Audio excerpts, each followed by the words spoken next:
now I know if I meet you in person, I'm going to say, why the Wong face? Yeah.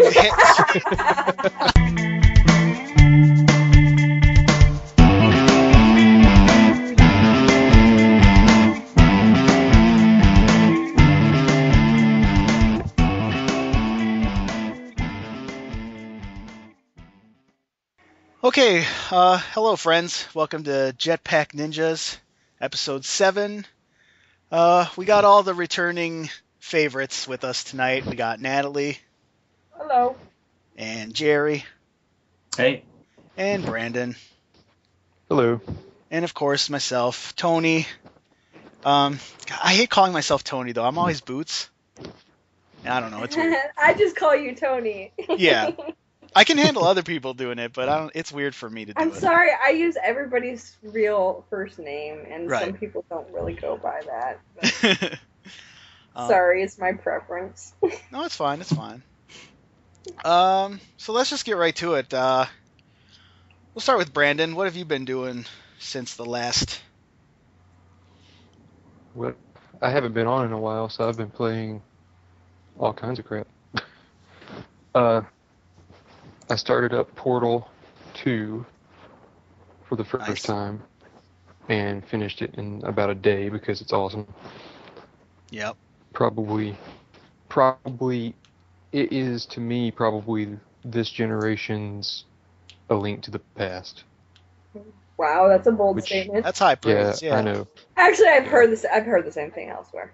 So. Yeah, it's probably my favorite game in many, many years. Not to mention it's hilarious. Right. I set the ending theme as my ringtone, and I work with a bunch of truck drivers, and they were like, "What the crap is that noise?" Now, have you played the first Portal? I have not played the first one. Oh, okay. You got to play that. But I'm going to soon because I need to know more about GLaDOS. Yeah. She's an awesome villain. You will. I think you'll like the ending song on that one better. Stay Alive? Yeah. Yeah, I think I might have heard it, but I don't know the context of it or anything, so I'm definitely going to go back and play that. But I also started playing Metal Gear Solid, because I'm going to marathon that series, I think. Nice. Since Revengeance, with its terrible subtitle, is coming out. Well, horrible name. Yeah, terrible. God, it's terrible. That's not a solid, though. That's Metal Gear Rising. Metal Gear Rising, yeah. But I'm one of the few people that actually likes Raiden, so I'm going to give it a shot. I'm sure I'll play it at some point. Yeah, and it's done by Platinum, and they do some pretty decent stuff, so I'll give it a shot. And, crappy name doesn't necessarily mean crappy game, but... That's true. Half of Squaresoft's games would be completely useless if you went by their subtitles. Yep. Which, well, half of them are, but, Anymore. It's just the other half with the good names are bad games. Yeah, the ones with the good names are the 16-bit ones, but anyway. It's kind of like the Kingdom Hearts franchise. Anyone with the subtitle is my god. Oh. I'm not a fan of any of them, but yeah, the ones with subtitles, it's like, what are they smoking? Anyway. And, yeah, I'm also trying to wrap up Resident Evil 4, because for some reason I beat Resident Evil 5 before I beat 4, even though 4 is far, far better than 5. Yeah. Preparing for 6, is that what you Yeah, preparing for 6, yeah. Even though I played the demo of 6 and I was not hugely thrilled with it, but Leon's campaign was amazing. The other two, I was like, okay, I could play Gears of War if I wanted to play this kind of game, but... And then my boss gave me Castlevania 64 last night. I started it. I've heard really bad things about it, and I don't understand why, because it was actually pretty fun. And but I'm going to set that aside and do that as a Halloween review for the side, I think. Cool. But it's a much better game than everybody gives it credit for. I mean, it's the first 3D Castlevania, and it has some issues, and it has the camera issues that so many N64 games had, but other than that, it's fun. That was my biggest problem with N64. Yeah, The camera issues. Yeah. I agree. It didn't know where to go. It hadn't figured it out yet. And the thing is, some modern games still have that problem, so. There's a reason that I threw Donkey Kong 64 in my yard. I not only rage quit, I just went into a full-on Bruce Banner style rage and just chucked that thing out in the yard. I was like, That game was like screw this game. That game was like Rare made Banjo and Banjo-Tooie, and then did a bunch of meth and speed, and then made Donkey Kong. Seriously, Collect I can honestly everything. Yeah, you guys like collecting things? But yeah, I can honestly say that's my least favorite game of all time. Wow. Wow. Because, yeah, but not because it's the worst game I've ever played, but because it's a Donkey Kong game, and I love them so much, and I had such high hopes for it, and it turned out to be so crappy that it was just so disappointing to me Yeah, that I makes just can't sense. even. If Donkey Kong 64 was a person, I could not look it in the eye for shame. But anyway, there's other things I've been playing here and there, but nothing major. Nice. Standard Link to the Past, off and on, you know. But, Yep. Awesome. But- let's move on to Natalie. Well, let's see. I've been up late nights. Mm-hmm. So, one night I decided to raid. I still have not finished it, but I'm getting better at figuring out the puzzles a little more quickly. Mm-hmm. And then, I played some Darksiders, but for some reason my computer does not like it. It is really, really graphical heavy.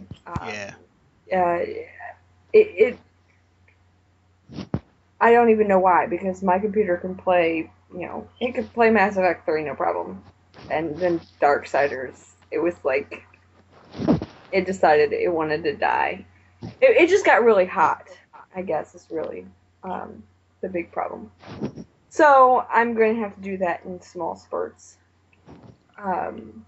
which is going to be hard because just seeing how the game is, you're going to end up, you have to put a little more time into it, and I'm not sure I can do that right now.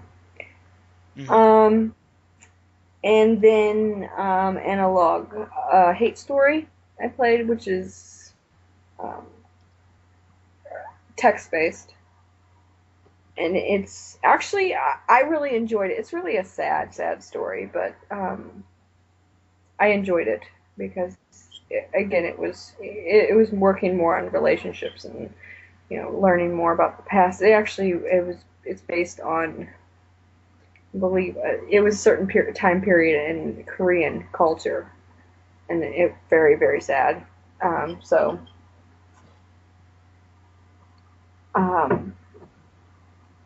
Not for everybody. Definitely not for everybody, but I enjoyed it.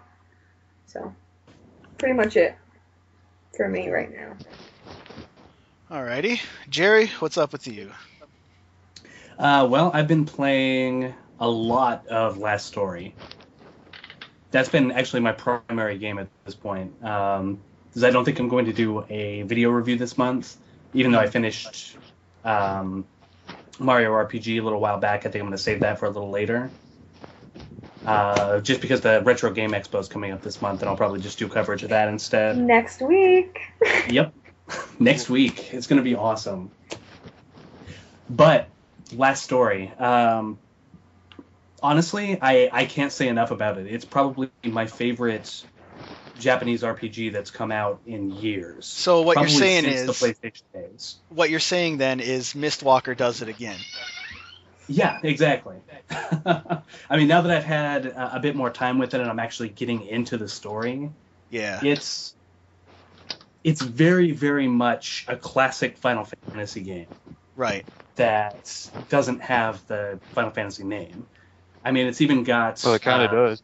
Yeah. Yeah, it does. Like on a bunch of fronts, right? Like Sakaguchi, Uematsu. I mean, just even in its name, last is The name. synonymous with Right. final, and story Right. is synonymous with fantasy, or kind of. Right. So. But yeah, all the talent is there. The only thing it's missing to be a modern Final Fantasy game is Square's CG.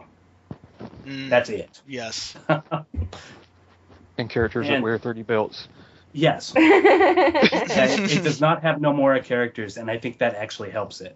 I'm sure it does.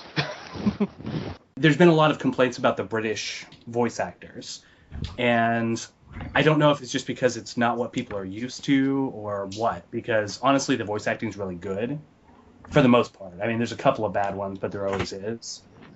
Yeah. And I don't know, I think it actually fits really well just because, you've got this whole story with a fantasy kingdom, and just kind of having that regal style British voice acting really works in its favor, I think.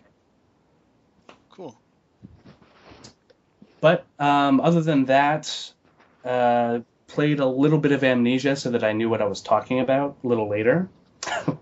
But we'll get to that. Oh, I meant to do that, and I forgot. Crap.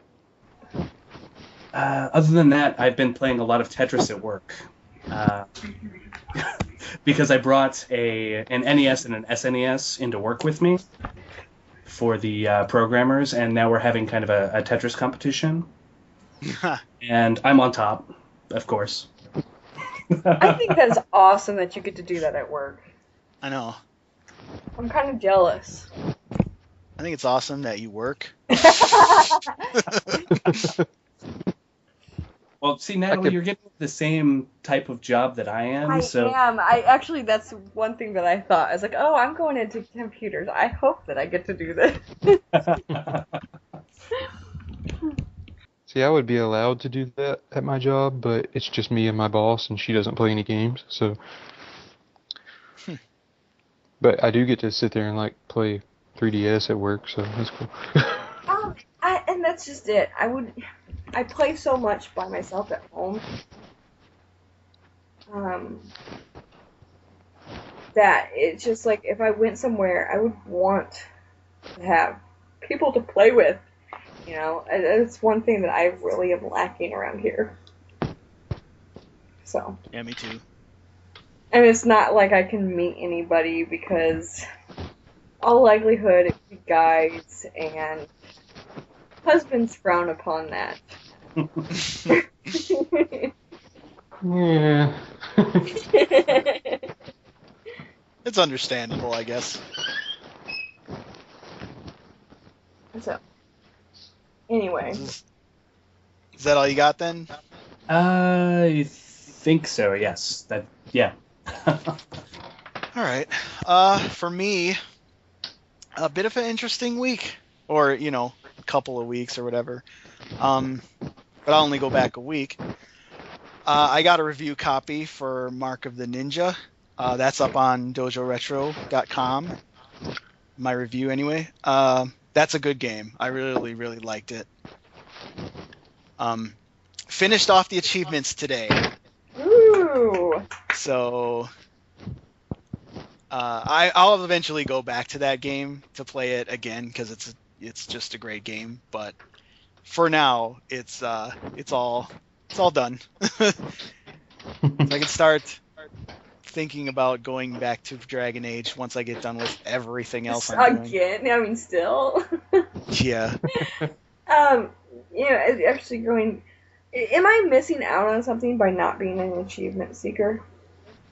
No, I mean, it's just my thing. If I like a game enough to play it more than just the required, for the plot and whatever, Mm-hmm. I'll maybe do it, or I'll try to get what I can that seems easy to achieve, but it's not something I always do. I did it a lot worse a few years back. Every game I was playing, I was like, I'll get everything I can and then move on to the next game. And that was before I was doing 10 billion podcasts and all these other projects. So, Yeah, it really depends on the game for me. Like, Yeah. Pac-Man Championship Edition, and then later Pac-Man Championship Edition DX. I got all of the achievements for both of those.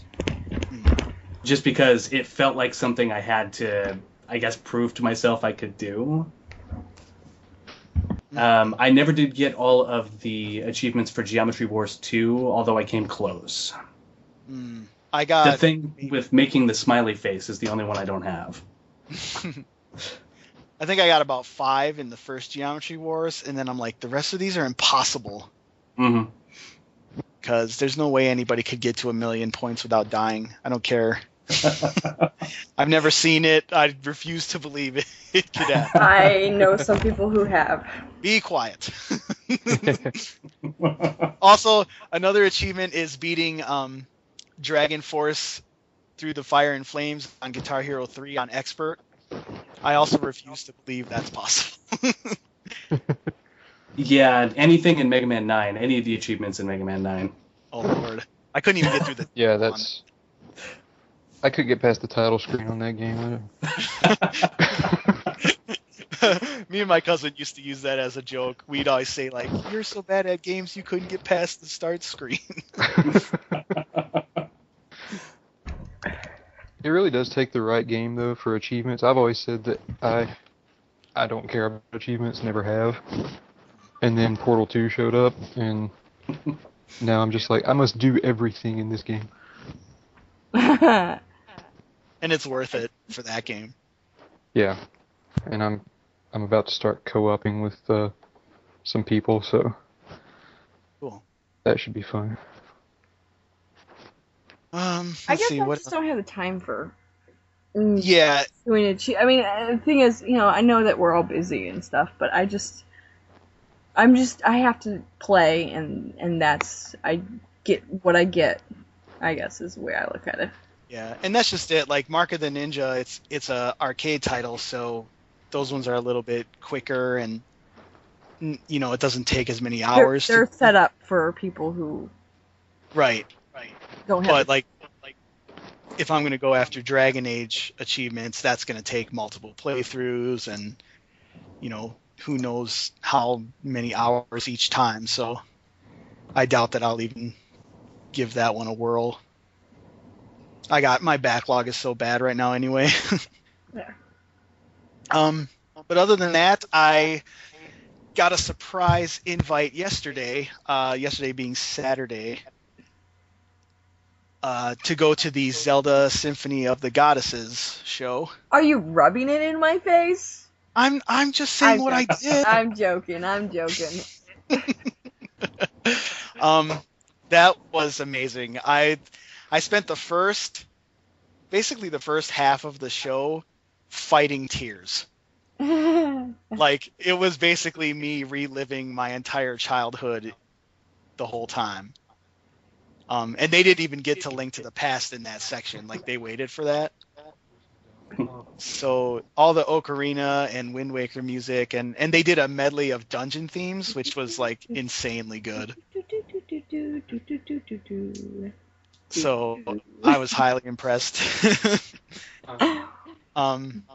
The conductor, when she did the Wind Waker section, she pulled out a baton with the little feathers on it. Oh man. That got a nice reaction from the You crowd. have to. I mean, the people who are doing this have to love it. I mean, it's because it's whimsical in its own way, and Yeah. and the people who are going really love it. It's not just you're going for this high, whatever, high society type thing. It's people actually love this. Yeah, it was a pretty good mix of, I mean, I would say it was a majority of like a gaming audience, but at the same time, there were people who kind of classed it up and. I mean, and that's just it. Yeah, I mean, it's still a symphony. Right. You could tell the conductor and the showrunner were a little, not uncomfortable, but it was different for them just because it's not the standard reaction that you get when you perform something like that. Like a lot of cheering and a lot of hooting and hollering from certain people in the crowd. So, well, but it was good.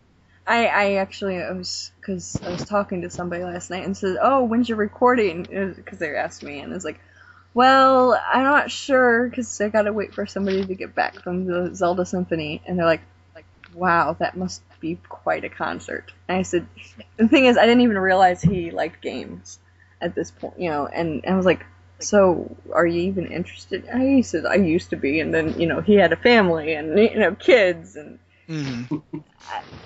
So, I guess he doesn't realize that they can go together. Yeah. It doesn't seem like that much of a deterrent to me. It can be. It depends on the other, I think. Yeah. Because I remember facing a little bit of that when I was married. So. Not really necessarily that. It's just time is different. Yeah. Right. You have different priorities, I guess. And as much as you want to get to games that you have other things that you have to do, like feed your kids. Mm-hmm. So yeah, time is a totally different thing now than it used to be, and so. Yep. Yeah. Since I've got a third one Oh, due in 3 weeks, yeah. Yeah. Getting all the games out of the way that I can right now. and that's understandable because infants are a terror. Although I will probably be up late quite a bit, so who knows? I might be able to squeeze in some game time while I'm. Yeah, you have to hold. burping with one hand and controlling with the other. Yeah, It's safe to hold a child and a controller, right? I can just play some theater rhythm, All you gotta do is tap the screen on that. Yep. And a Kinect might not know the difference between somebody with a baby in their hand and somebody that's had a. I don't think you want to be flailing your arms around with a child. Play some Kinect Star Wars, use the kid as a lightsaber.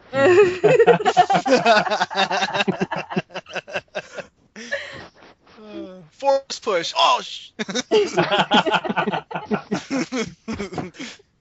oh man. Oh.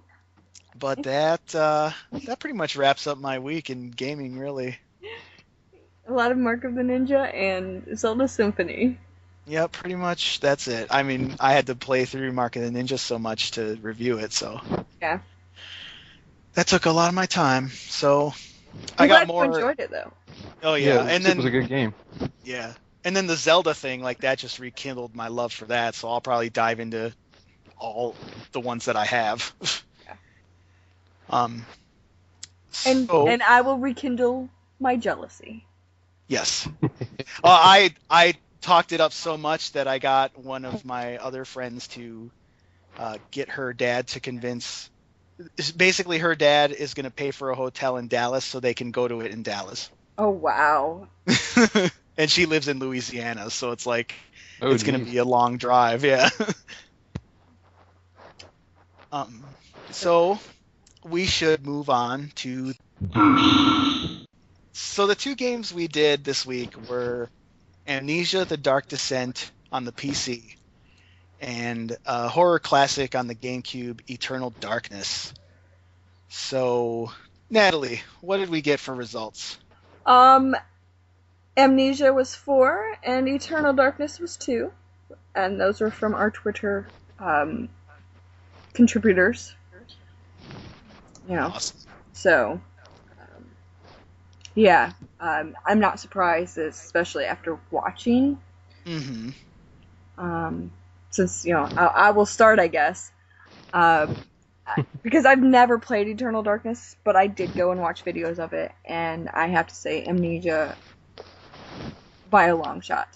Mm-hmm. There's nothing wrong with Eternal Darkness. It's just, it doesn't get the atmosphere right for, a horror game.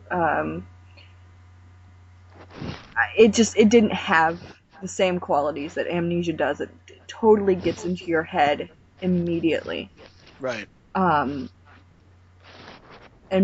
maybe it was me. Maybe it was the fact that I did play it and didn't watch it on video, but Amnesia definitely And the thing is, I watched videos of Amnesia beforehand, before I ever played it, and it still had some of the same effect.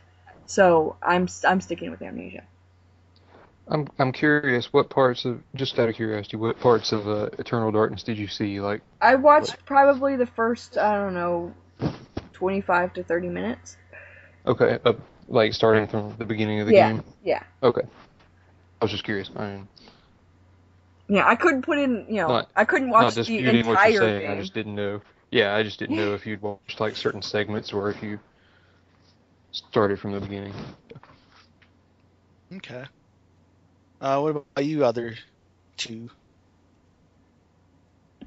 I don't know. This was a really difficult call for me. Because like Natalie, I watched a lot of videos of Amnesia before, and it just didn't click with me. I didn't get it. Like, honestly, I thought that a lot of what people were saying about how scary it was just, them falling for hype fear in the same way that people were afraid of Paranormal Activity, which was not a scary movie in the slightest. No, not at all. I've not seen it, so.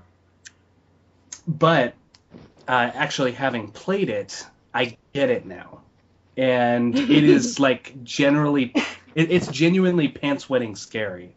And I don't know why. I mean, it, like you said, it immediately gets in your head. And it has the perfect atmosphere, the music, the sound cues, everything going on. And the fact that it just kind of, the world around you just warps to the point where you don't know what the hell's even going on sometimes. It kind of, yeah, it really gives you the sense that you're alone and absolutely terrified. And the best part, and I don't want to spoil it for anybody, but the best part is it gets in your head immediately, but you don't even encounter anything threatening for like half an hour, 45 minutes into the game. Yes. And that's the other thing. Like, you're scared to death, and nothing is even happening. Yeah. So. It's interesting. But, by that same token, Eternal Darkness is one of my absolute favorites on the GameCube. The insanity effects and just the way it messes with you directly. You, the player, rather than you, the character that you're playing. Right. Whereas, with Amnesia, you're experiencing it through the other person. With Eternal Darkness, it's taking stabs directly at you. It's making it look like your memory card screwed up and your game is lost. Yeah. Making it look like there's bugs crawling on the screen or like your system's shut off. Those sorts of things like freak you out for a second, and then you go, "Oh, you." Which is a great sense of humor. But overall, I'm not sure if it's scary, and I think it's more funny than scary. Well, the thing about it is it makes you kind of question what's going on. I don't think it scares you as much as it just confuses you for a second. Yeah. Right. So it's kind of like, Yes. if you, I did one where like I opened the door and then it just kind of cut to this splash screen and it was like, thank you for playing Eternal Darkness. Be sure to check out the sequel, Sanity's Revenge or something. It was a different title basically. And it had like this promo image. And I'm like, where did this come from? And then all of a sudden it goes back to the game and it's like, it unsettles you for that split second enough to like kind of make you kind of question what's going on. Like you're looking around like, what the hell? Yeah, see, I never saw that one, but there was one that said, "Thank you for playing the Eternal Darkness demo." Oh, yeah, I got that one. I got that one. That's a good one. Yeah, that one was great. The best So, one yeah, for me I mean, was... Go ahead. Sorry, I think Natalie's probably right. I think it more throws you off, which kind of it's a very before its time sort of way to simulate insanity. Right. But I think Amnesia really nails the whole insanity thing. And as much as I hate to say it, that's got to be my pick. Okay. Jerry, you have an opinion? That was. Hey, Jerry. Do you have another opinion? I Do you have you're a better I didn't like Shut what you up. had to say. Try again.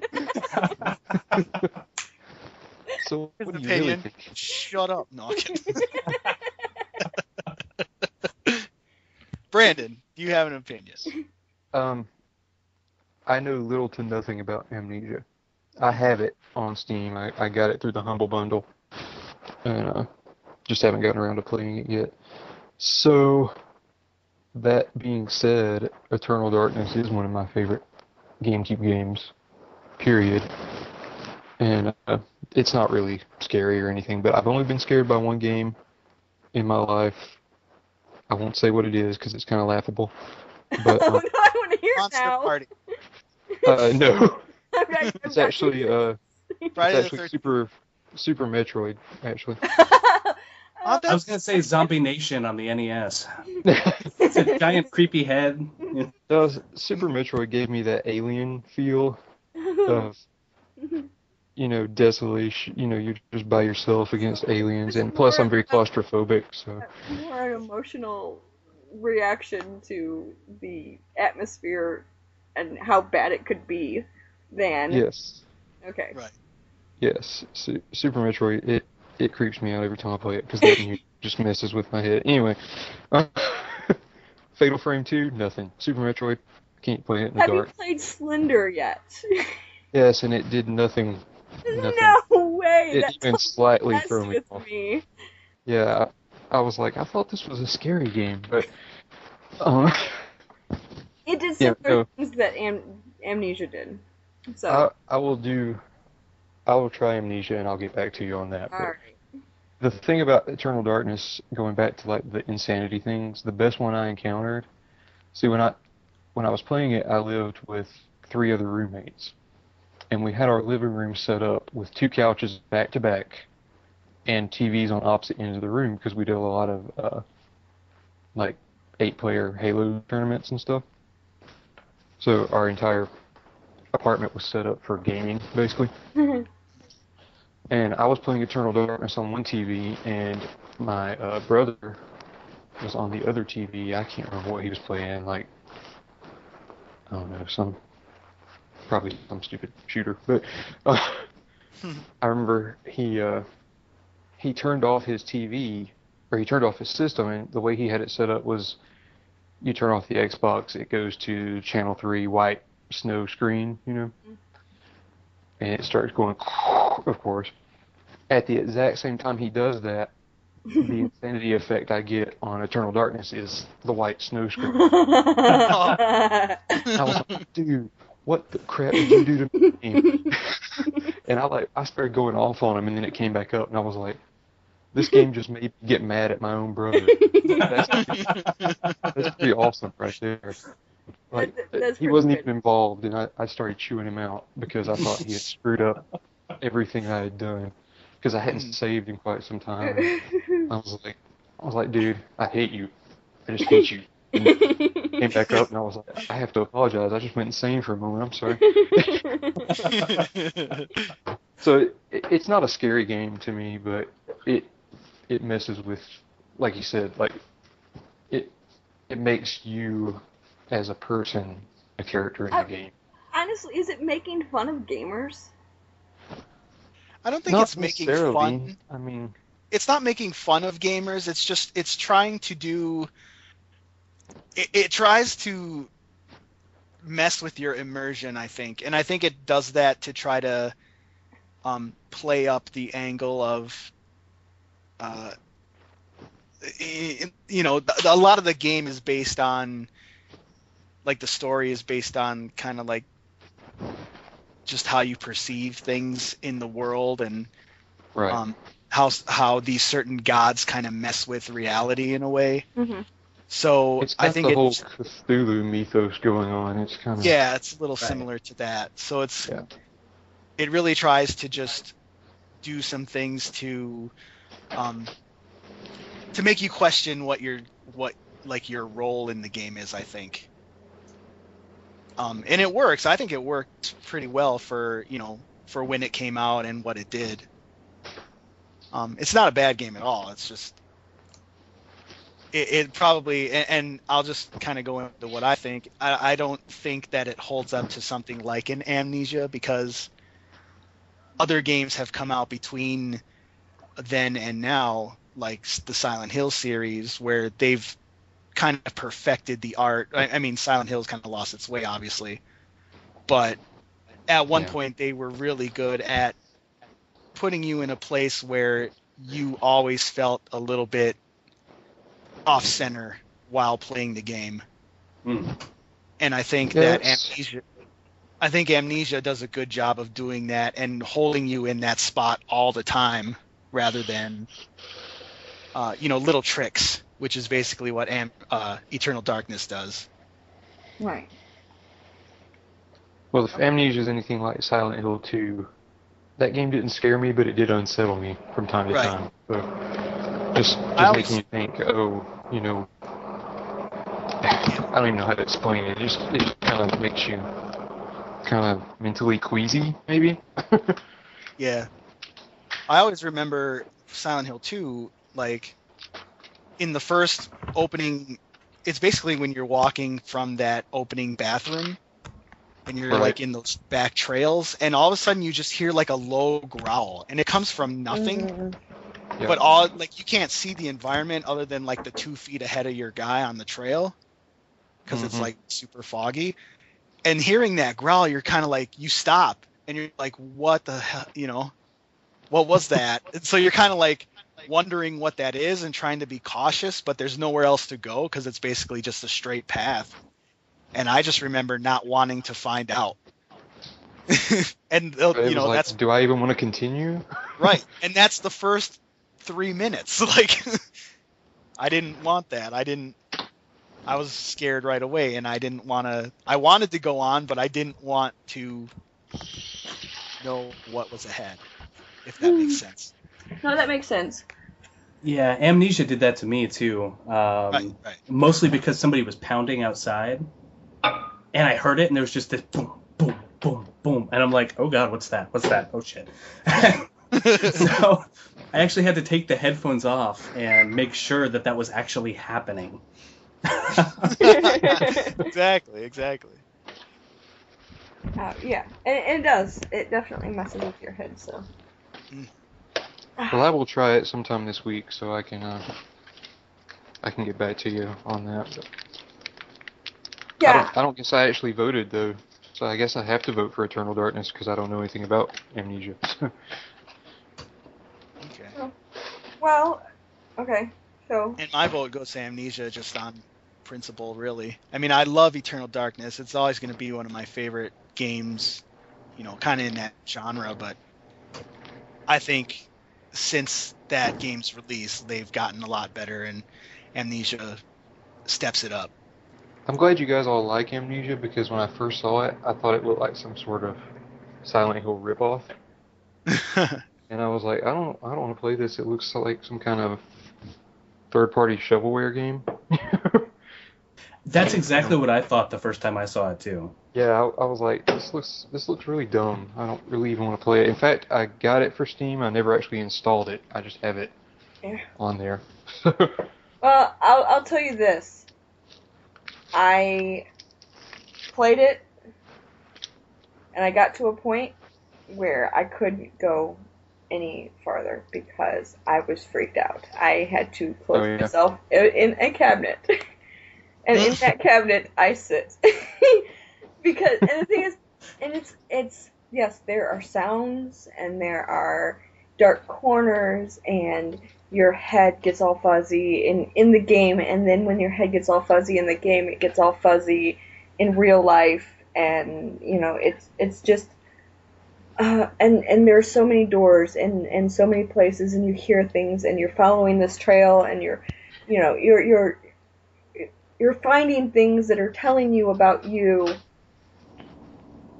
and it doesn't make sense, I guess, as you're going through at first. I mean, obviously things start to make a little more sense, but Yeah, it totally gets to you. Because, I mean, it is first person perspective, so it does, um, yeah, you are the role. You are that character, but there's also a sense of looking at it through your own eyes and like you're experiencing it a little more than some games. It actually sounds. It reminds me of the way you guys are talking about it. Reminds me a lot of Lone Survivor. Um, It, it's if not I that much different, really. if I was going to say that a horror game scared me, I would definitely say Lone Survivor came the closest. That game has genuinely freaked me out a couple of times. All right, so it sounds like Amnesia gets the favors from us. And the 3-1 world. in the world. Yeah. So, hooray for Amnesia. Yay, Amnesia. That actually makes me excited. That makes me want to play it now. Yeah. And I mean, I hope you like it because I thought it looked silly at first too. And not silly and like ha ha ha silly. No, silly just, like it was when this like is a bargain bin game, you know? yes, yeah, I thought so. And then I Mhm. played it and it was not. It definitely is not.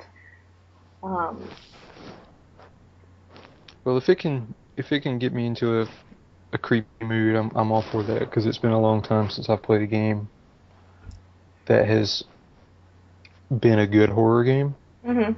Because Resident Evil certainly is not that anymore. No. Well, none of the old standards are, like Silent Hill. Silent Hill's not. Yeah. A Downpour was not even close to Although Silent Hill caliber. the one on the Wii did a really good job of messing with you. Yeah, What that the one's hell's like the a name of that? reboot of the series, isn't it? Yeah. Like you don't even get weapons in that one, do you? No, it's basically you run like hell, and that's the whole game. Well, That then might be worth that's checking why out. Slender freaked me out. Was there are no weapons. All you can do is run. Mm. And yeah, For there's like no 6 seconds. I think No, you can run for longer. It's just you start panting. And, Right. I think my problem with Slender was the fact that I knew too much about the real world history of Slender Man. how fake it is. Yeah, and just the fact that I couldn't take any of it seriously because of that. But it was like, you're not a scary dude. Stop sneaking up on me, okay? It's like, All right. your uncle dressed up in a Halloween costume. It's just... This is Jack from the Normandy, and I need you to sit down, shut up, and listen up to Jetpack Ninjas. So, earlier in the week, Natalie and I got the extreme pleasure to interview Courtney Taylor, the voice of Jack from Mass Effect, and also Ada Wong in Resident Evil 6, and a couple of the CG movies as well. So we're going to move into that here, and we hope you all enjoy it as much as Natalie and I did. So take it away, myself. Okay, fans and friends, we have a special guest joining us here on the show today. She's a well-accomplished voice actor with roles in various popular projects like Cartoon Network's regular show, and also very popular video games like Fallout New Vegas, Knights of the Old Republic, Dragon Age Origins, and many more. However, her most notable work to date is probably her role as Jack, the no-nonsense biotic master in Mass Effect. Currently, she's set to battle zombies galore in the upcoming October 2nd release of Resident Evil 6 as the mysterious Ada Wong. So everybody welcome Courtney Taylor to the show. Good evening. Good evening to you. How are you? I'm very well, thank you. How are you doing? I am great. Natalie, I think, is good too. Yes, I'm good. I'm just Surviving the day. Yes. Yeah. I like to say that I'm upright when people ask how I am, and then I was like, that's probably aiming a little low. So before we get started with questions, I have a little story. Oh no. Oh no. A while back, I was a fan of Resident Evil, like, since its birth. And I know you didn't do the voice in Resident Evil 4, but that game inspired my sister to play through some of the series. And then at one point, I was sleeping on the couch, and she saw me and drew me kind of in that position similar to Kate Winslet in Titanic. And instead of using my regular clothes, she put me in the Ada Wong dress. Nice. And then there's this face that she uses where it's basically just two eyes, a straight line for the mouth, but then the ends of the mouth have real chubby cheeks to them. And we've since deemed that the Wong face. Nice. So yeah, it's a little bit of a history for me with the character. So now when she draws like other representations of me, they always have that face. Oh, nice. And a tight dress on? Or did she actually let you wear other clothes now? Yeah, well, one time it was in Crocker. Other times it's just whatever she chooses, really. But Sure. There have been other Ada Wong dressed versions. Nice. So you're taking over as Ada Wong. You've been in the CG movies already. How did that role come about to you? And just describe that process. For the game? Yeah, mainly for the game or even the movies as well. I mean, I auditioned. That's a good question because I actually, sometimes everything sort of runs together. I auditioned for Ada. I went in not really knowing what the role was, just knowing that they were looking for someone that could sort of, they played me a snippet of what Sally Cahill had done, and I just went in and auditioned. I mean, there was a bunch of people there. They were auditioning for other roles as well, and I think, and I'm not sure, but I think that they basically went off of what I was doing for the game for the movie, or the movie for the game. I think it might have been a general kind of where they were looking for someone who could do both, because I don't remember auditioning for the movie per se. So, but when I went in, I think that they may have been kind of looking for someone to handle both. And I just didn't know exactly what I was auditioning for, because, there's a lot of secrecy with these games. And I find that you actually, like, the less that I know, the better, Yeah. Mm-hmm. I can kind of not make mistakes that way, or give away plot lines, or specifics that maybe upset someone. So I kind of pride myself on being an earthworm and just kind of cruising through. So you'd probably have to, ask them the whole process. But I definitely did. It was me. I did go in, and it was for it. And then the chips fell where they may after that. And it all worked out great. I think I really, I enjoyed both projects very, very much. And it was, a fantastic new experience. It was definitely, there was a lot more elements of, to the role than I had initially expected. And so it was a wonderful experience. I was thrilled to do it, all of it, and Operation Raccoon City as well. Mm-hmm. You said that they played a snippet. Did you use that as like inspiration or draw from it for your performance, or did you create your own character? Like and I said this in a few other interviews, but I'll try and expound on it in a way that's more interesting if you've heard other people interviewing me. I think, I am a mimic, and I didn't want to just kind of get her in my head and just kind of, just do an imitation. And I had an extremely wonderful director.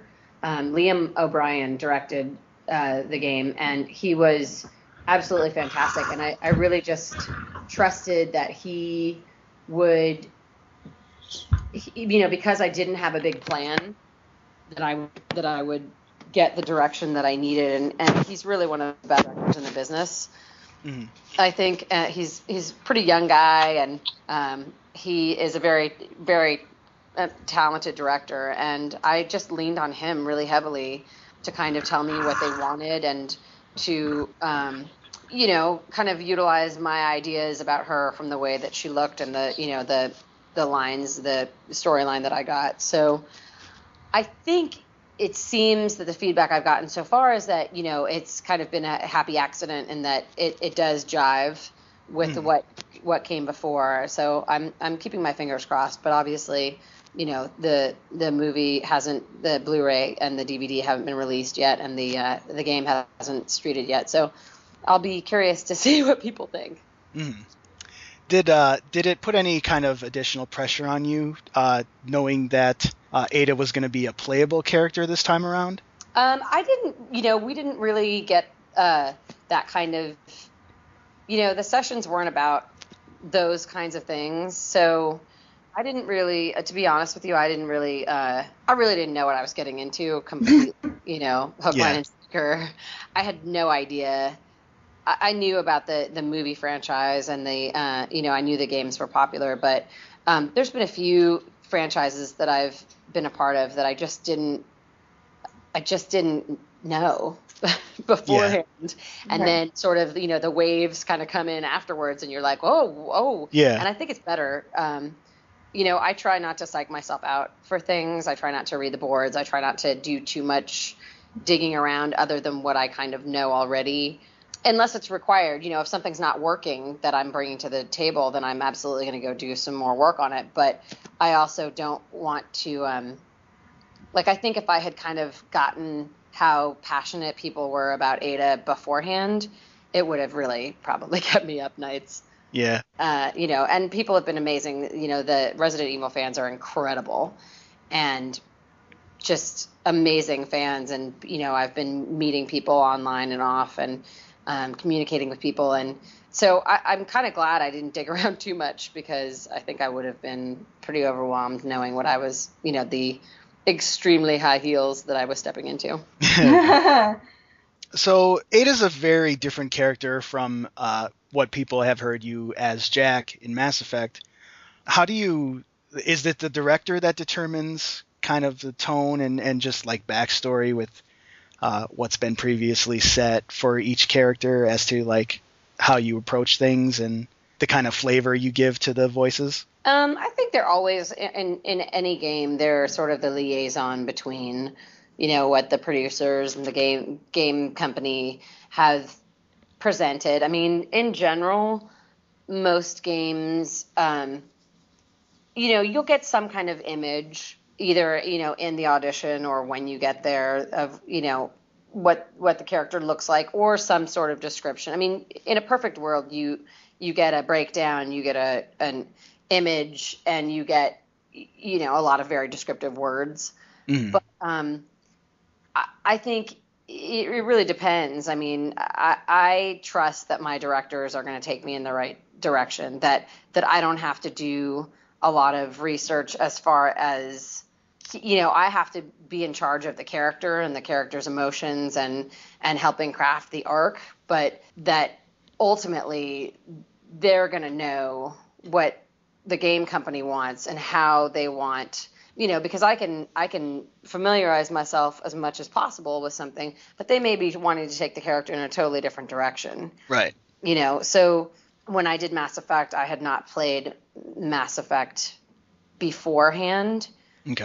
I didn't know that, they had to explain it to me, but I almost feel like, most actors that you come across, at least, that work on camera, if they're stepping into the shoes of somebody else, they're probably not going to want to craft it too much based on the person that did it before. They're going to want to lock something in that works with the arc of the story. But, we're always going to be looking to the director to give us that through line within the context of the franchise.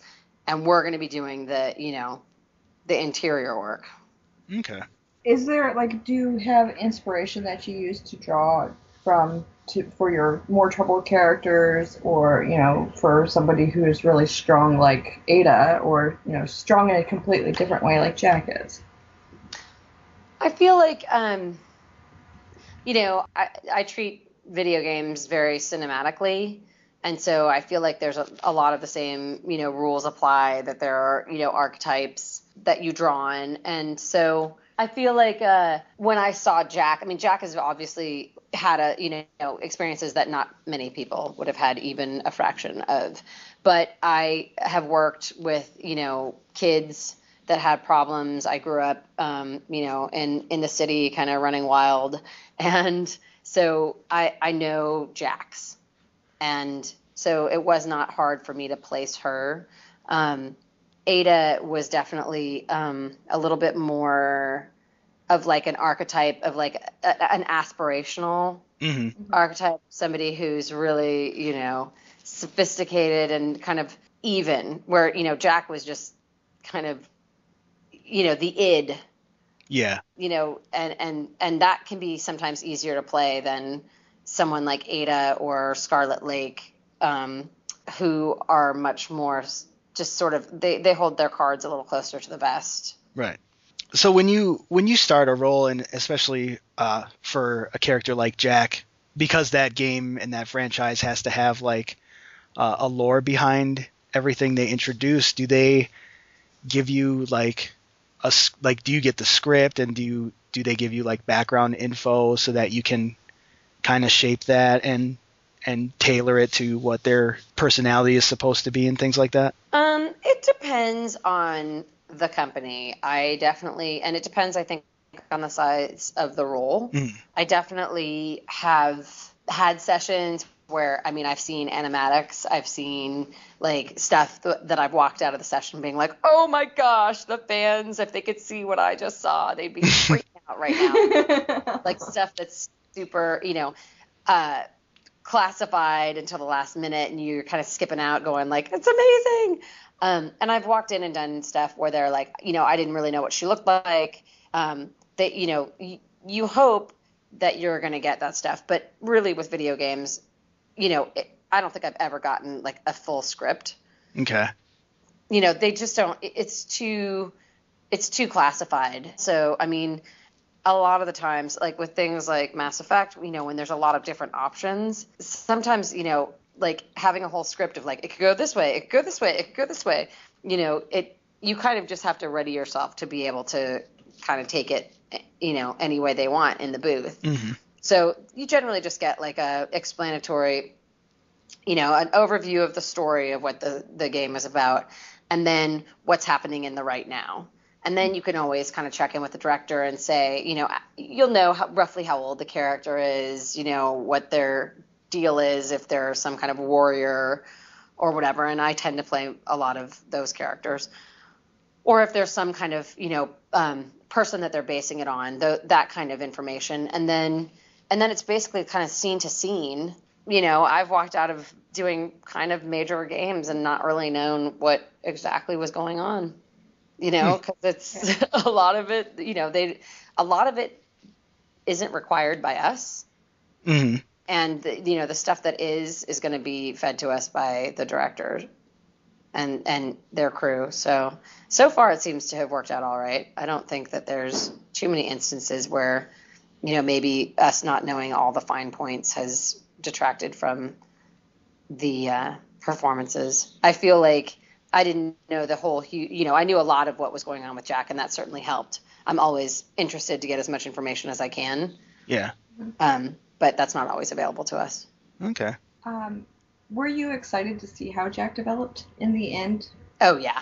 Yeah. Jack was definitely, I mean, I knew that was an instance where I knew a lot about the character. I knew about her storyline, and I was really intrigued to see how they were going to, bring her into 3, where she was going to go.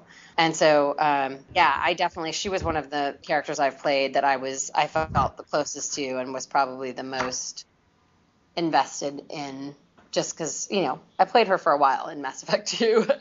Yeah. Yeah. We had a long relationship, and I did feel like she was kind of this interesting character that doesn't maybe get portrayed as much in games. She wasn't this kind of like super hot chick. She was hot, but in a different kind of way. And she, I love characters that'll tell you exactly what they're thinking. So yeah, that's I wanted to touch on that. Did it surprise you when you saw like the design of Jack's look, and did that kind of fit into what your expectations of her character was and all that? They showed me what she looked like pretty early on, and so I was like, I mean, I was excited because I grew up, going to punk rock shows when I was in high school. Nice. And so I was just like, yeah, she's punk rock. That's awesome. And I mean, I already felt like I kind of knew what she was gonna be like. I mean, she was written very well. So yeah, I mean, I was super pumped when I saw what she looked like because, I started out, in games.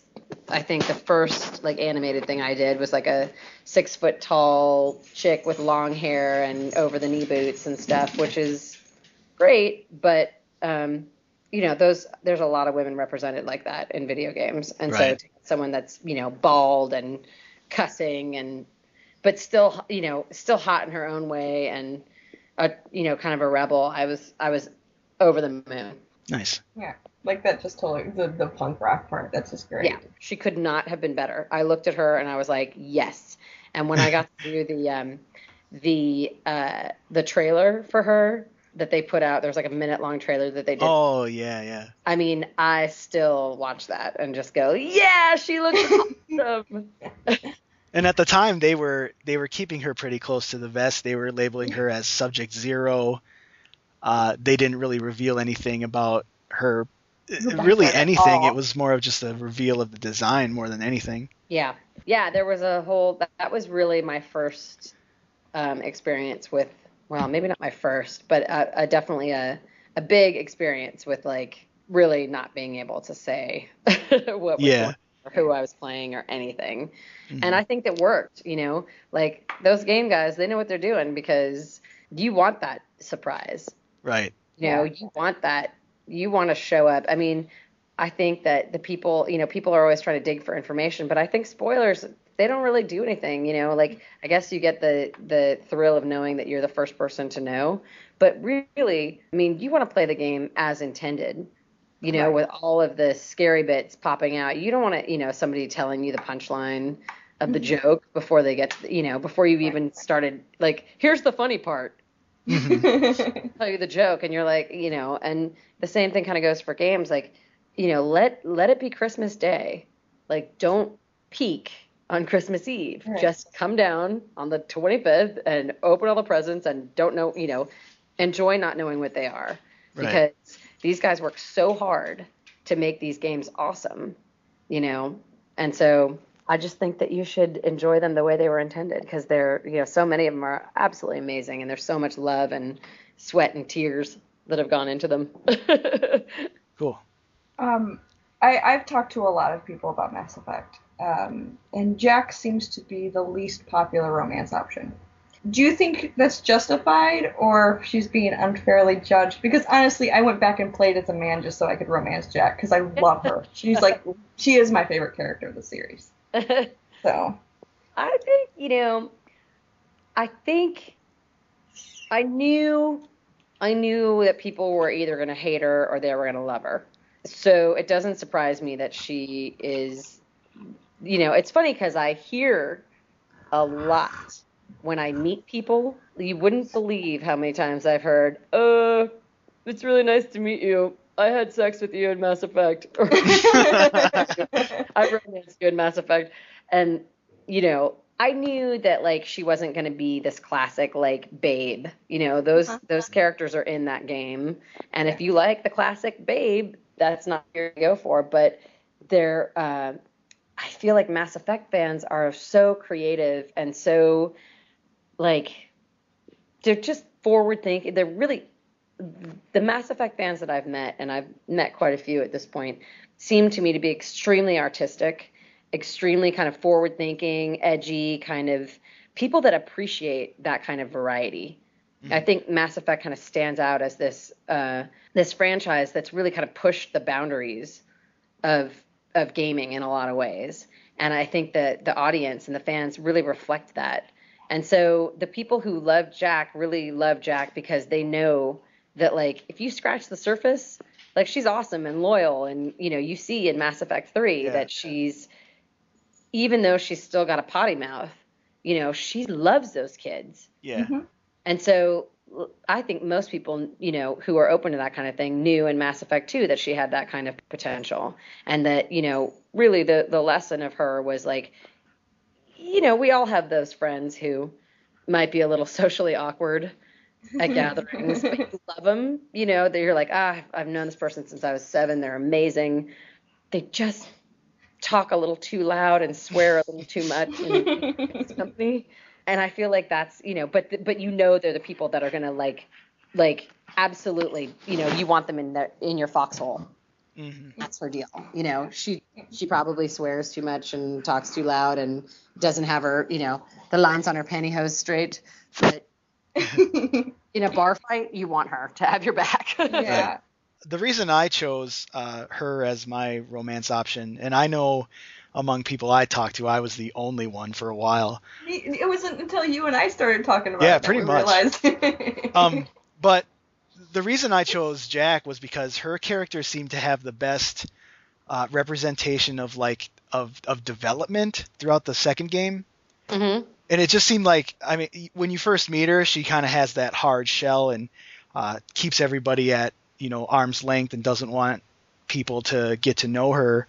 But the more, playing as Shepard, the more you pester her, the more you kind of break through that barrier and you start to see like the softer side. And I really like the way they did that with her character. And I just felt the most natural out of pretty much all the characters in the game, really. Yeah, I think they did a great job with her. I mean, I hope that I helped, craft that, but she was beautifully written. She had a great arc.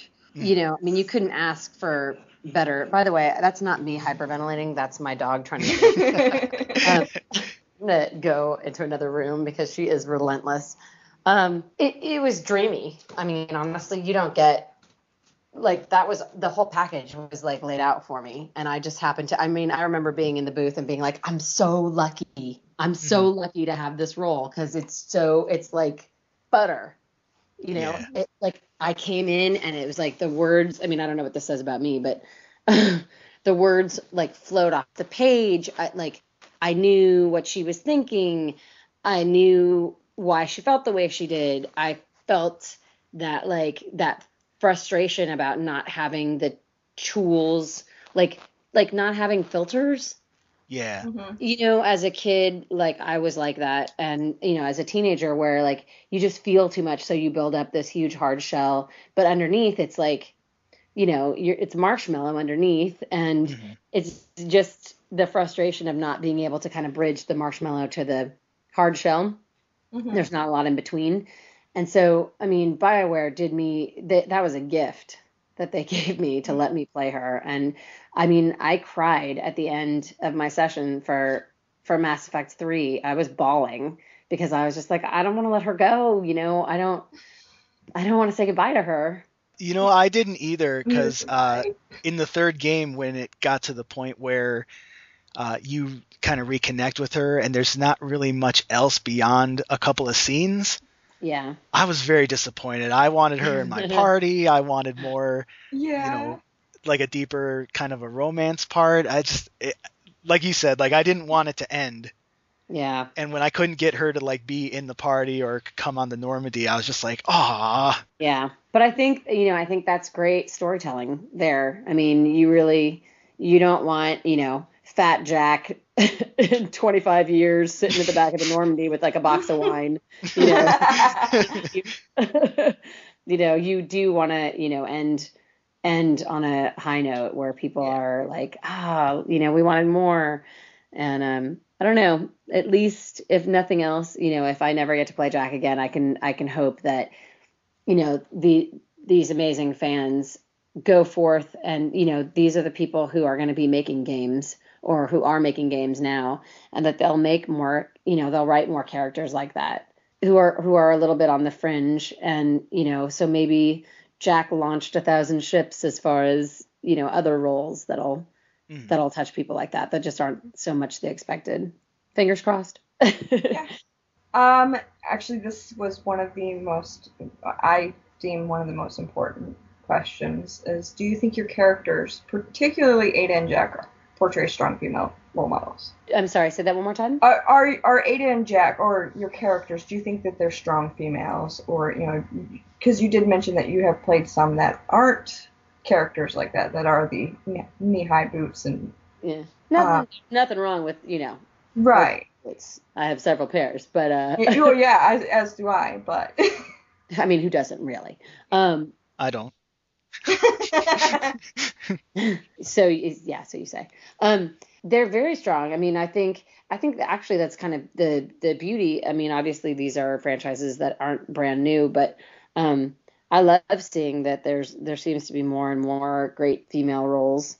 I think that's what makes the gaming world superior to other worlds that we may reside in, is that there are these like rad women, and I definitely think that Jack showed that you could be different and still be awesome. Mm-hmm. Nobody's one of my favorite sayings is you can be the ripest, juiciest peach, and there's still going to be somebody who doesn't like peaches. Mm-hmm. And I think Jack showed that you could be, I wouldn't call her a peach, but you can be completely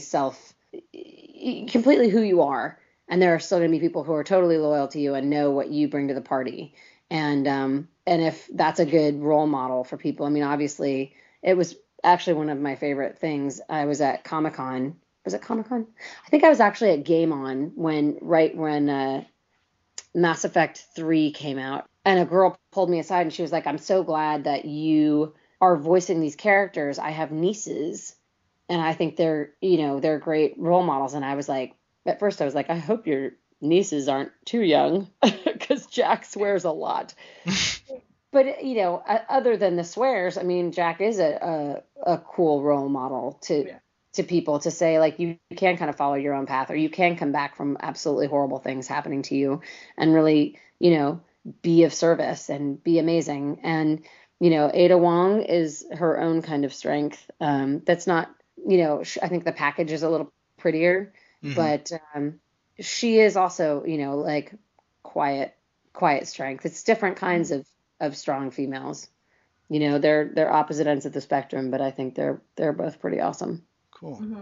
So you've done roles that are kind of in the forefront, like, the ones we've touched on. But you also do like the quote unquote additional voices. Yeah. Is the process between the two very different, or is it just kind of like similar with less like direction and control and things like that? No, I mean, the additional voice stuff is actually, there's a lot of, it's improv, but there is definitely parameters for it. And, the process is the same, that you're coming in and, you're in the booth and you're by yourself and all that kind of stuff is the same. You don't get the script beforehand. They do let you know if you're going to be doing any like vocally strenuous things. Like screaming and things like that. Like, yeah. And, there's a lot of when you're taking damage and screaming and stuff. I mean, it can be, the industry's gotten pretty fabulous about, being very cautious about making sure that stuff all goes at the end of the session, so that you're giving them, good voice all the way up to when you have to kind of shred your vocal cords. But there's definitely, I mean, I kind of love it because they'll tell you what kind of damage you're taking, or, that I worked on a game and I did a lot of zombie noises, and it was really great because, they're saying like, you're going fast, you're going slow, you're reaching out for somebody, but you really get to like improv what it is. Yeah. And so sometimes there's even like, it seems like it's more heavy lifting because you really are, I mean, you're going from being thrown off a 10-story building to be set on fire, to be, run through with a spear, one after the other, after the other, after the other. So I definitely walk out of those sessions kind of like, woo. Yeah. There's a few where I've had to be like, I need to take a break and sit down because you start to hyperventilate a little. Yeah. But there's still direction given. I think the process is pretty much the same, but I think, for me, I've definitely had to like pay more attention to people getting killed in movies and on television, taking damage, because, I feel like there's like a finite amount of sounds that I know. And so I'm having to kind of push myself to, be like, okay, what would it be like if I was run through with a spear and then set on fire and then thrown off 10 Yeah. Oh. or to like, get thrown off 10 stories and land on your feet Ooh. just with effort. Like, Yeah. that's the other end of the spectrum where you're like, your brain's kind of collapsing on itself because you're like, I would be dead. No, you wouldn't. No, You're right. I would be slightly breathless. I would be. Yeah. Because you did say that some of this can be strenuous. If perchance you have lost your voice from either excessive use or an illness, are the studios lenient on you about like when you come back, or is there like a process you have to go through to make it come back a little more quickly? Generally, I mean, you don't ever want to lose your voice as a voice actor, so you learn to take care of it better. I mean, I'm one of those people who loses my voice when I'm like at a club or something and I'm talking loudly and I can't hear myself. I'll start using it wrong and going hoarse. So I definitely learned to take better care of it. When things are vocally stressful, I mean, really before any voiceover session, you should be doing vocal warm-ups, focusing on your breath in the sessions, those kinds of things. If you do lose your voice in a session, I mean, I've certainly had sessions where that were so vocally strenuous that when they called to book me again, like the next morning, I begged for like an extra day just to kind of let my voice rest. But that was a while ago. I think the studios are very conscious of, trying to schedule things appropriately, the end of day on a Friday so that you have a couple of days to rest your voice. There's a lot more awareness in the industry about that, these are things that need to be dealt with. So lots of end of day stuff. And I certainly go in the booth now with a lot more water and lozenges and things like that to kind of spell myself. And they give us breaks and stuff too. So, while they're aware of it, we also have to be aware of our limitations and taking breaks and stuff like that. So I've gotten smarter about that over the last few years as well.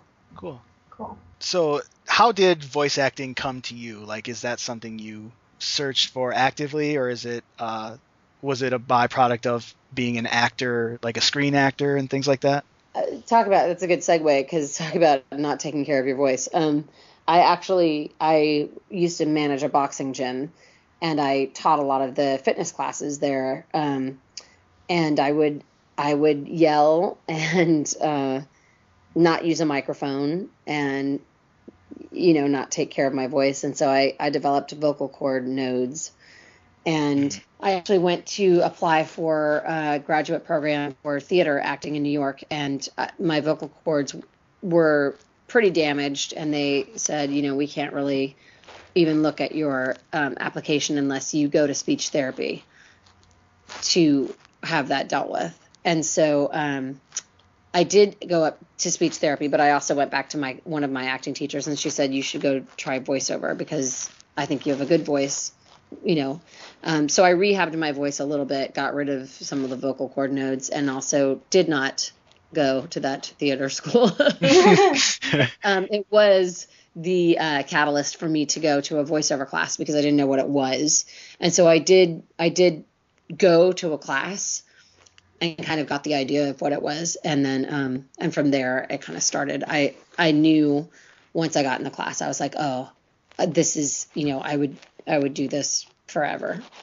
So it kind of fell into place in the class. And then I just, I booked, it was nice. I booked the first audition I went on, and I was like, oh, it's a sign from God. This is what I'm supposed to do. And so I've been beating that dead horse for a long time. And we're thankful for it. Yes. Thank you. Yes, thank you to that guy who was so mean to me at my audition for that theater school that will remain unnamed, because he actually prompted me into looking at, he was the catalyst for me getting into this part of the industry. So thank you, mean little man, wherever you are. When you go into the studio to record, is it just you, or is it the other actors with you, or is this just dependent on what you're doing? It's usually me and my entourage, my manager, my valet, my no, the small child that carries my purse. No, Your gold plated. exactly, my footman who drives the pumpkin. It's usually, well, for games it's usually just me. I have done some games where there's been group reads, and it's amazing. It's hilarious. Like, there's nothing more fun than getting a group of like 5 or 6 voiceover actors together, because they're hilarious. But I don't know that it moves as quickly as it should. I don't know why they don't always have us do group reads, because I think, the chemistry is great that way, but it's usually done solo. I've had the pleasure of working with 1 or 2 other actors sometimes, but in general, we're all alone. Oh. So sad. Yeah. All right. We're getting a little bit time heavy with you. We don't want to keep you for too long, so we have a few just kind of general questions, not dealing with the industry and everything. So if you don't mind. Sure. My favorite color is black. I eat popcorn about 3 times a week for dinner. Oh, so that's your favorite dinner? I'm a fantastic cook, so yeah, that's pretty much what I make. All right, I'm gonna go a little bit on the embarrassment side. Oh no.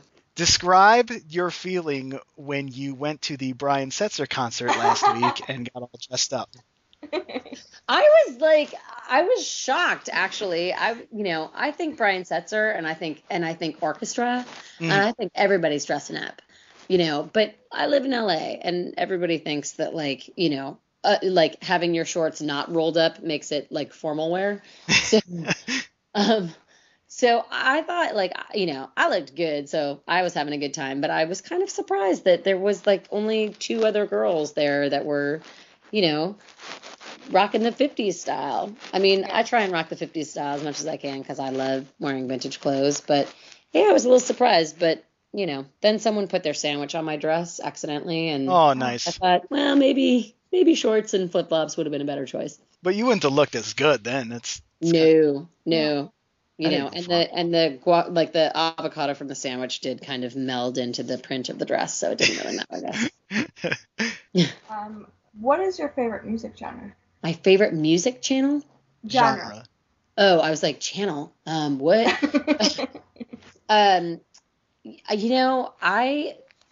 of my great qualities, I think, and I'm not usually a braggart, but I happen to think that I have fantastic taste in music because I grew up in San Francisco and Berkeley, and like everybody's parents are, old hippies or old punk rockers or whatever, but like music is kind of handed down to, through the generations. And I hung out with a lot of musicians when I was younger. And so I feel like I have a very wide love of music. There's really not too much I don't like, with the exception of folk music. I really don't like folk music. But if you were to hang out in my living room, you would hear anything from Luciano Pavarotti to very like 7 Seconds and Social Distortion, Cheap Trick, AC/DC. Wow. I mean, really anything. I love classic rock. I love old hard rock. Nice. I remember hearing Back in Black for the first time. Oh, quintessential album. Yeah. Like just being like, oh my gosh, I remember hearing Dream On for the first time as a little kid and being like, this is serious. So I feel like there's really not, but you know what? I'll listen to some country. I'm not afraid. I love me some country. My iPod is like Sybil. Like I have to be really careful when I just put it on shuffle. Yeah. Because we'll be rocking out to like some old punk rock, and then the Carpenters will come on, and then sounds like mine. Some Barbara Streisand, and then some show tunes. Oh my! Honestly, it sounds just like my music right there. Yeah, I love it all. Like big band, Louis Armstrong, like old swing stuff like that. There really, truly isn't much I don't like. So I feel like even though I grew up very punk rock, I still got a great classic music education from my stepfather and from like my friends' parents who just insisted that if, you could listen to GBH, but then like the girly part of us were listening to like, Janet Jackson, and then our parents were playing the Doors and the Eagles and stuff like that. So, it was all a big melting pot. So I love it all. Cool. All right. What is one of the best gifts that you've ever received? One of the best gifts I've ever received? Wow. Oh, gosh. I think probably like the big chocolate kiss that my boyfriend gave me in 6th grade. Oh. I really felt like it was a super adult present. Like we were going to have a long-term relationship. Aaron Stapley, if you're out there, I still love you. He gave me like a little like gold cross necklace and and one of those big oversized Hershey's Kisses, and I thought like, this is what being an adult, this is what being a woman is all about. Chocolate kisses for Valentine's Day. And it's still, that was like 100 years ago, and I still, hey, it just popped into my head, so clearly it worked. And I'm still in touch with Aaron Stapley briefly here and there. So men, don't discount the power of an oversized Hershey's Kiss. I can attest to that. Yeah, so can I. Yeah. It works better maybe when you're 11 or 12 than say when you're 30, but it depends. Delivery's everything. I do like chocolate kisses still, though. Yeah, I'll take it all, I'll take a little Hershey's, I'll take a little Godiva, whatever. I'm not choosy. Girls are easy. Yeah, girls are easy when it comes to, especially chocolate. Mm-hmm. But do you dream in first or third person? I go back and forth. That's funny. I've never thought about that, but I do. I generally my dreams are kind of scary, and they're usually involving something happening to me and then me watching the aftermath. Oh, wow. Oh, weird. Yeah. So like beyond whatever happens to you, like you see beyond that moment? Like I'll see, it'll like cut back. It's like a bad CSI episode. Like there's like, they pull back and you can see the whole scene. So yeah, I definitely I fly and stuff in my dreams. It's pretty sweet. And occasionally I'll see either, myself flying or like kind of the before and after. Mm-hmm. There's a lot of different angles in my dreams. Weird. There's a lot of overhead shots that must have been taken from like a helicopter. Yeah. That's odd. I'm a strictly first person dreamer. And I'm strictly third person. Yeah, I'm always getting chased or something, and I can I'm running and then I can see myself getting chased. Like it's totally it's always like a movie. It's different angles. See, I'm always envious though, because a lot of people I talk to are like, I had this dream where I was flying, or I'm in the zombie apocalypse, and my dreams tend to be like, yeah, I was late for work. Or something along those lines. I had a dream the other night that I was on Worst Cooks in America, and that I had made Anne Burrell a coconut flan with mole sauce, and Placido Domingo was sitting there for some reason. And she tasted it and didn't hate it as much as I thought, but she said, "You have a long way to go." Oh. Yeah. And I was like, I don't even want to explore the psychology of that dream. But it was kind of awesome that I was on a game show with one of the most amazing tenors of our lives. So, yeah, I would rather have a boring dream like being late for work than my typical nightmare. Yeah, than getting attacked by sharks or something. Yes, always a chase dream. Almost always a chase dream. So many sharks in my dreams. I'm grateful for Anne Burrell. All right. I think that's all we have to ask. We appreciate you joining us today. Thanks. It was a gas. Thank you. Thank you. Good luck with everything you got going on in the future, and hope you have a good week and a good evening. You too. All right. Well, thanks again to Courtney Taylor for joining us on the show. She was really fun to talk to and super accommodating. And she Yeah, made fun of you. yeah, she made fun of me, but that's fine. I mean, that's what we want. We want our guests to be relaxed. And now I know if I meet you in person, I'm going to say, why the Wong face? Yeah, that is perfectly fine, sir. I will be sure to wear my finest dress. And your knee-high boots. Yeah, Yes. because I'm a badass. Okay. Well, that settles that. Now it's time for super wonderful, amazing, happy, fun time game. We all know the rules. We come up with a category and we just run off answers until somebody can't answer no more.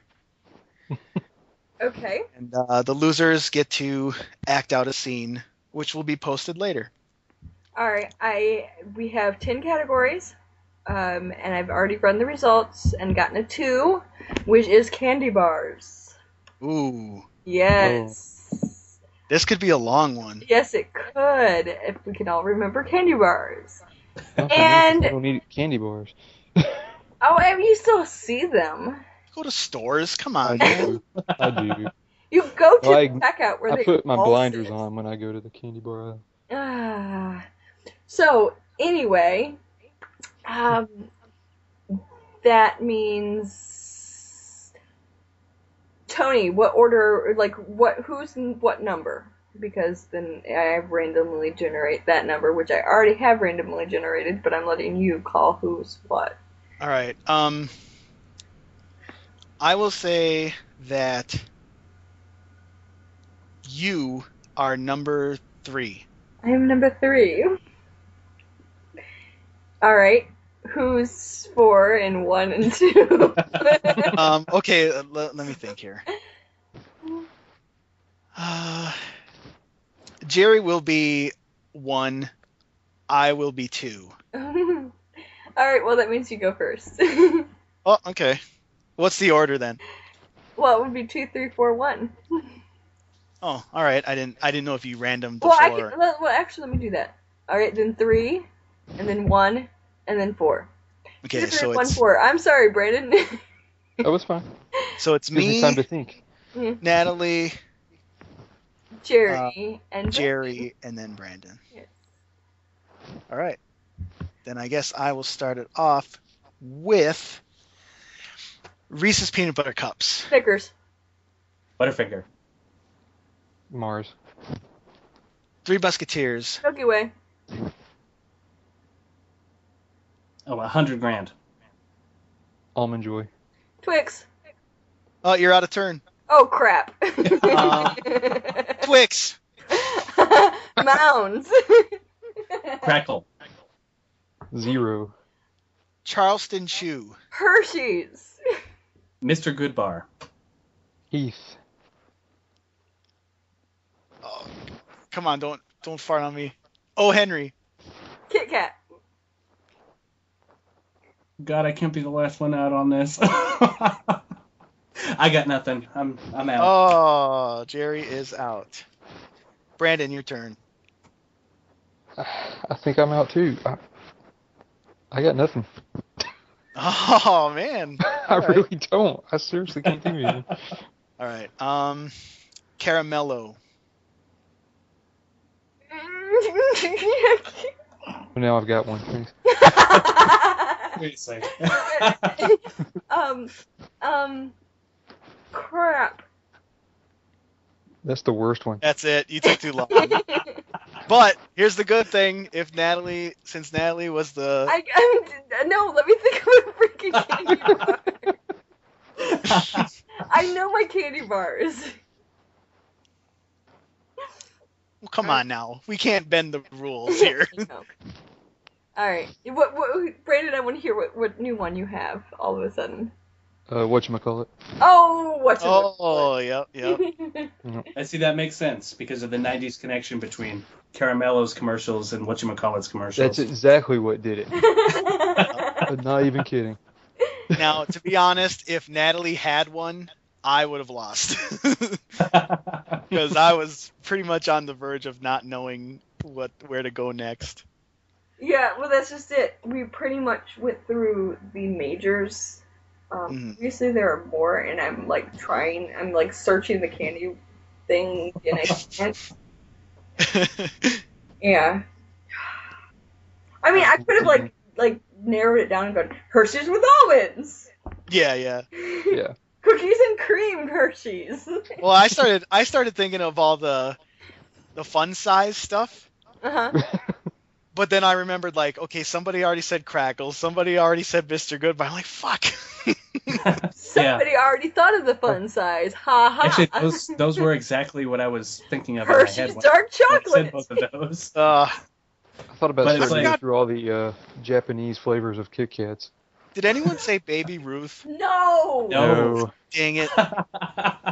Or Payday. Did anybody say Three Musketeers? I did. That was my... Okay. Oh, did you? Or Take 5. Yeah. Yeah. Oh. Fifth Avenue. Yeah, now we can name them. Of course now. We're all dumb. All right. That's Ah, the you joy suck at of this game, super guys. wonderful, amazing, happy fun No, time. now you're getting it all out of order. Oh, I wrote it down. I was correct. Okay. All right. Anyway, so Anyway, we so should we announce the scene? Or yes, should just go ahead and let them know All right. what we're gonna do. The scene we're going to do, it'll be up on YouTube within, I don't know, a week or so.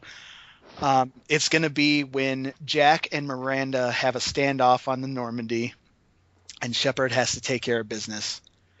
And who's who? Who was the first one out? Jerry was the first Okay. one out. He will be playing Shepard. And that means Brandon Brandon gets to be Wonderful is Miranda. Miranda. Yes. Natalie actually kind of wins because she gets to be Jack. Mhm. Woohoo! Exactly See, who was always Yeah, but I funny get the me. sweet accent. Yes, you do. I can say a lot of bad words, so I win. And since I won, and since it's a bit part, I will be Joker. Ooh, yes, Ooh. yes. So I I'm actually get a decent so line. gonna superimpose a picture of. I get a line that fits my personality. So. Yes, exactly. So. All right. But that's the game, and that's pretty much our show, right? Well, no. Besides the plugs. Yes, it's plugging now. Always a fun segment to get into. Yes. Always. I've It's always fun plugging people, yes. Hey, I have learned. Sometimes I plug myself. No. Take that visual home. I'm okay. Never mind. I'm just gonna not comment any further. I have learned to stop saying plugging because it just did not serve me well. Oh, it serves you so well. That's It has served all of the lovely listeners of our show very, very well. We have We are listeners. Actually, we do. Unbelievable, isn't it? all right. Let's start with Jerry. And people who come back and listen to us. I can't believe that. more than once. Yes. Good time. More than twice. Oh, Come on now, let's not insult our audience here. It's a good I'm insulting us. what is Come on. wrong with you people? Well, I actually good product don't. at good. I don't really have anything specific to plug today. I'm sorry. So you're just gonna find something. Don't- I'll just stick it in the first thing I find. Yeah. Don't get all really serious. Stay away from the outlet. That's all I'm saying. So anyway, I guess then I will talk about the Portland Retro Gaming Expo, which is next weekend. So if you're anywhere near Portland, you should definitely come out. They have, they're going to have a 20,000 square foot free play section, which is free play arcade games, free play pinball machines, and old school consoles all set up. Nice. So, you know, aside from that, there's a massive dealer section. There's a lot of guest speakers, like David Crane is going to be there again, and of course the Retroware TV crew, the Game Chasers, Pat the NES Punk, Rue, and I think that's it. But yeah, it's going to be awesome, and if you're anywhere near, you should definitely come by because it's going to be awesome. Alrighty. Brandon, what do you got? I will actually plug the gaming store that I work for, because we've started shipping pretty much internationally now. Ooh, awesome. So, I'm gonna have to check them out. Yeah, we just changed our name. We're called Game Galaxy now. If you happen to be in Alabama, first of all, why? And secondly, secondly, half the stores are retro arcade. It's pretty awesome. We've got stuff going all the way back. The best machine there to me is Balloon Fight, but I absolutely love that game. So my boss has to pull me off that game to assist customers sometimes. But yeah, we have pretty much, we have games from like the Atari, Intellivision, Odyssey era all the way up to now. So, Cool. and we ship. Don't really have a website or anything. Pretty much, we have a Twitter, but I run it, and I run it very poorly. But I'm about to change that. So, right now it's called Retro Gamer HSV, but I'm probably going to change the name of that. So I will let you guys know since we just changed the store name. Could I take that yeah. over and get paid for it? Probably. You know what? I'm not the boss. Sure. I just need money. Yeah, I'm not in charge here. Why not? Go for it. But yeah, that's I got pretty much what I've got. Yeah. But All right. right now, pretty much, if anybody wants anything, they can just contact me on Twitter, WhaleyMax, and I pretty much handle all that stuff. And we really haven't gotten that big into it yet, but that's because nobody's advertised it until right now. So, All right. Sure to get this out quickly. So everybody, make sure to contact Max for all your retro needs. Or yes. gaming in general, huh? Can we get a sponsor from the store? I actually thought about that, but I can ask. I don't have no problems asking. You actually reminded me of something. One time I went to Alabama, but it was because I took a wrong turn. See, there you go. That is the correct reason to be in Alabama. That would explain Accidentally. why.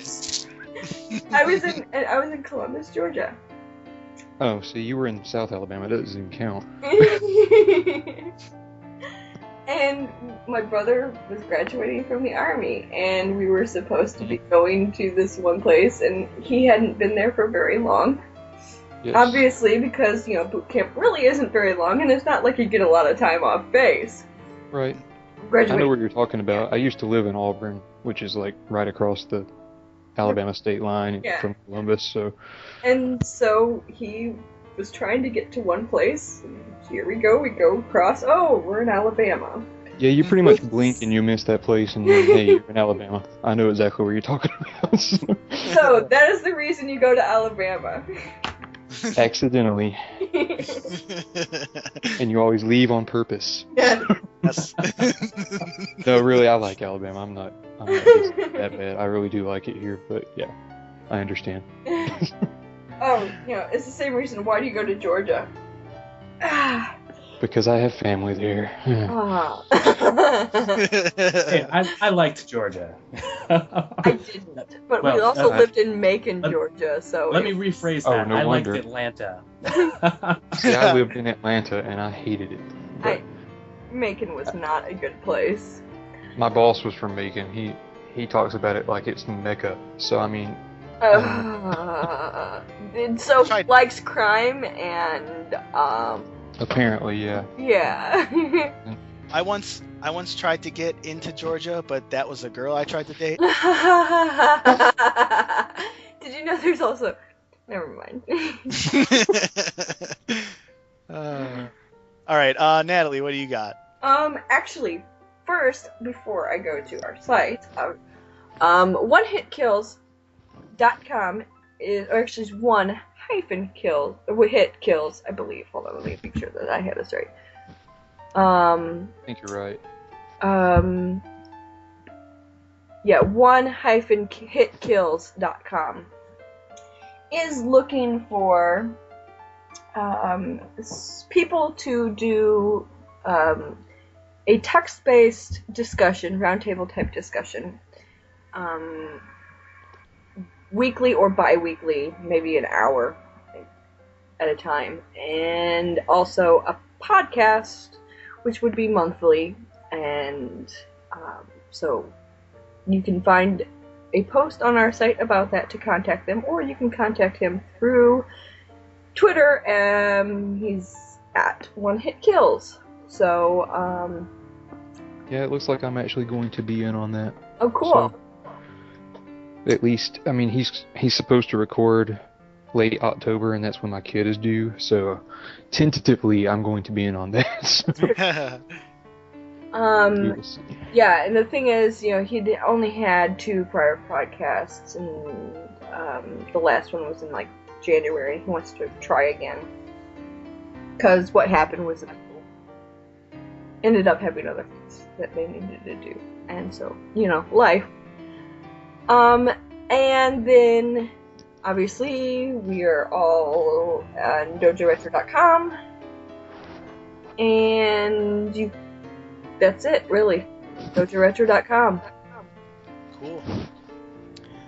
Me, I will promote my original podcast, the Blank Showcast. We've done some recent interviews.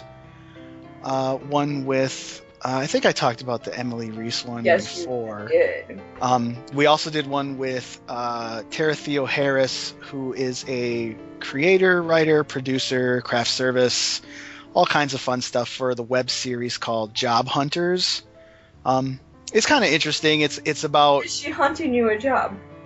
Well, she's hunting herself a job. Ah. It's kind of a thing where once you get out of college, you're sent to like a training facility, and you basically have to battle for your worth in the world. And it's like you go into a set land space and try to stay alive, basically. Interesting. But the show is kind of more set in the house that they all live in, and kind of deals with their, like, a certain group's interpersonal relationships and things like that. But there's some good characters. There's like a fallen pop star, a girl. Tara actually plays a girl who's like kind of overly nice to everybody, but you can kind of tell there's a dark side there, but they didn't really explore it too much in the first season. They were saying they were going to probably delve into that more in the future. And there's other characters too that kind of round it out, but it's interesting. It's a good watch. It's quick too. Like, I think it's only 6 episodes, and they're all about 10 minutes average. Oh, cool. Aside from that, there's a couple other episodes. We're kind of doing like a Final Fantasy VII commentary because one of our co-hosts has never played it before. Oh, wow. So when she gets the key moments, we record her playing it and just kind of make jokes about what's going on and things like that. So there's that. There's also site related. My review for Mark of the Ninja is on dojoretro.com. Apparently it's pretty successful, I hear. Yes, it is. And that's kind of overwhelming to me, because I don't think any of my previous reviews have been as popular. Which is weird, because I've done like 5 other ones for another site. But yeah, I mean, well, visit it, comment, whatever. I appreciate it. Also, check out jetpackninjas.com where all of our shows are hosted. Newly set up website by dear Natalie herself. Or you can find us on iTunes. Or, yes, subscribe on iTunes, review and rate us. Yeah. Give us all the stars for how much you like or hate us. Yeah. So, like, if you hate us 5, give us 5. If Yes. you love us 5, give us 5. If you're indifferent, 5 for indifference. Yes. Yes. Because obviously, whatever way you feel, you should be super passionate about that feeling. So 5-star that stuff. And we will give you a gold star in our hearts. Yes. We also will give you more podcasts, no matter. Yes. Oh man, I feel all warm and fuzzy now. Don't forget to follow the show on Twitter at Jetpack Ninjas. I'm sorry that I don't tweet much. Yeah, I I'm mean, bad about that. we'll figure it out. We'll get it going. Follow the site at dojoretro.com. Or, not dojoretro.com. Yes, it is. Yes, it is. Oh, you. For the Twitter, though? Oh, no, it's just Dojo Yeah. Retro. It's Yeah. just Dojo Retro for Twitter. So follow us on Twitter at Dojo Retro. And yeah. And ourselves, should we give our own out? Yeah, why not? All right. For me, I am at boots_33. Natalie, Something PC. Jerry, I am at Fami_complex. Forgot my own Twitter name. it happens. And Brandon, you announced yours. Yeah, I'm at Whaley Max. All right. And I think that's all we have. Yeah. Correct? Yeah. Next week, we will be playing a totally different game. I promise.